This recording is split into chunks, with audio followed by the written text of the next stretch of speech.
Football বিশ্বের অন্যতম বড় তারকা ক্রিস্টিয়ানো রোনালদোকে ঘিরে নতুন এক গুঞ্জন ছড়িয়ে পড়েছে। বিভিন্ন পর্তুগিজ গণমাধ্যমের দাবি, রোনালদো এবং জর্জিনা রদ্রিগেজ খুব তাড়াতাড়ি বিবাহ বন্ধনে আবদ্ধ হতে চলেছেন।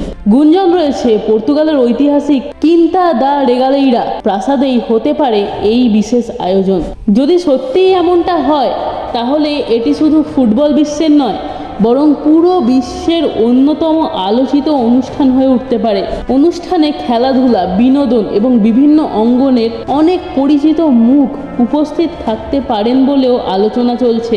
তবে একটি বিষয় পরিষ্কার করে বলা জরুরি, এখনো পর্যন্ত রোনালদো, জর্জিনা কিংবা তাদের প্রতিনিধিদের পক্ষ থেকে কোনো রকম অফিসিয়াল ঘোষণা আসেনি। তাই এই মুহূর্তে বিষয়টি নিশ্চিত সংবাদ নয়, বরং এটি পর্তুগিজ গণমাধ্যমে প্রকাশিত একটি রিউমার হিসাবেই বিবেচিত হচ্ছে।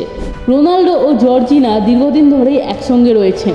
তাদের সম্পর্ক এবং সুন্দর পরিবার ভক্তদের কাছে সবসময়ই অনুপ্রেরণা। তাই এই গুঞ্জন স্বাভাবিকভাবেই সবার আগ্রহের কেন্দ্রবিন্দুতে চলে এসেছে। যেহেতু তারিখটা আজকেই, তাই দেখার বিষয় এই নিয়ে অফিসিয়াল কোনো ঘোষণা আসে কিনা। আপনার কি মনে হয়, সত্যিই কি রোনালদো ও জর্জিনা বিয়ের পিঁড়িতে বসতে চলেছেন, নাকি এটি শুধুই আরেকটি বড় গুঞ্জন? আপনার মতামত কমেন্টে জানাতে ভুলবেন না। আর ভিডিওটি ভালো লাগলে লাইক এবং শেয়ার করতে ভুলবেন না। আরও এমন ফুটবল আপডেট পেতে আমাদের চ্যানেলটি সাবস্ক্রাইব করে রাখুন। দেখা হচ্ছে পরের ভিডিওতে।